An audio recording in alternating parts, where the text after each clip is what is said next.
மாணிக்கமூர்த்தி சுவாமிகள் அப்படின்னு இவரோட பேர்.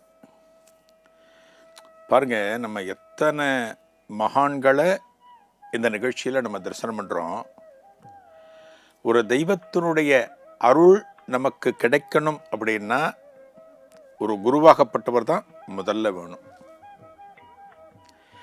இந்த பிறப்பு முடியணும், இந்த பிறப்பு பூர்த்தியாகணும், மனித பிறப்பு பூர்த்தியாகணும், நமக்கு ஒரு முக்தி கிடைக்கணும் அப்படின்னா குரு தான் வேணும்.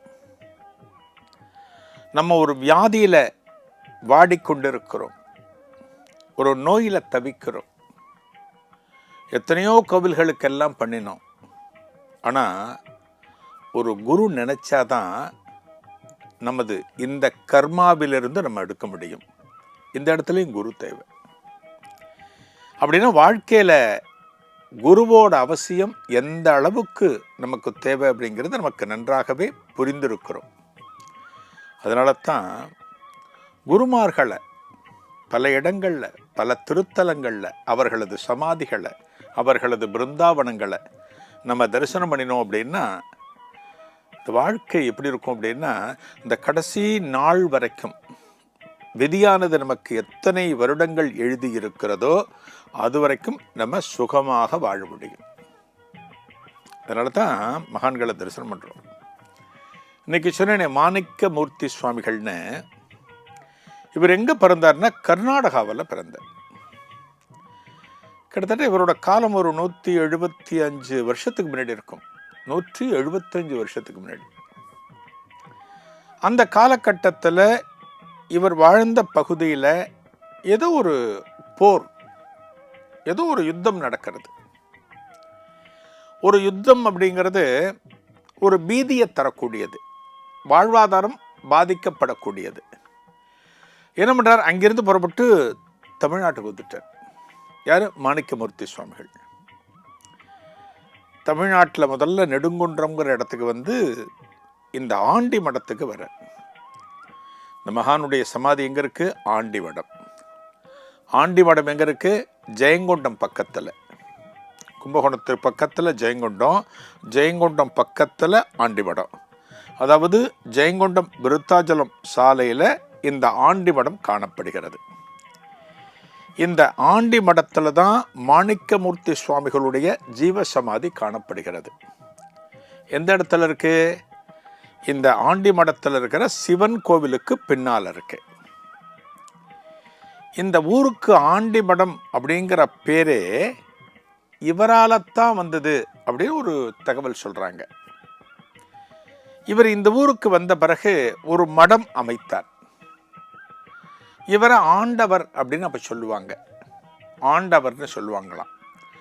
ஆண்டவர் மடம் அப்படின்னு ஆரம்பித்தது தான் இந்த ஊரோட பேரே ஆண்டி மடம் அப்படின்னு ஆயிட்டதை சொல்கிறாங்க. ஆண்டி மடம். இன்னைக்கு இந்த மகான் ஒரு 175 வருஷத்துக்கு முன்னாடி வாழ்ந்தார்னு சொன்னோம். ஆனால் எப்படி தெரியுமா, இன்னைக்கும் இந்த ஆண்டி மடம் மற்றும் சுற்று வட்டார கிராமங்களில் இருக்கக்கூடியவங்க அவங்க வீட்டில் ஏதான ஒரு நல்ல நிகழ்வு, ஒரு திருமணம் நடக்க போகிறதா, ஒரு காதுகுத்தல், ஒரு சீமந்தம், ஒரு கிரகப்பிரவேசம், எந்த ஒரு நல்ல காரியமாக இருந்தாலும் முதல் பத்திரிக்கை யாருக்குன்னா இந்த மாணிக்கமூர்த்தி சுவாமிகளுக்கு. இன்றைக்கும் இந்த பக்கத்தில் இருக்கிறவங்க அத்தனை பேரும் இதை பின்பற்றி வருகிறார்கள். இவருக்கு முதல் பத்திரிக்கை வச்சுட்டு தான் அப்புறம் அந்த வேலையை ஆரம்பிப்பாங்க. அதற்கு ஏற்றாற் போல இன்னைக்கும் சுவாமிகள் பல பக்தர்களது கனவுல வந்து அவர்களது பிரார்த்தனைகளுக்கு பதில் சொல்றாராம்.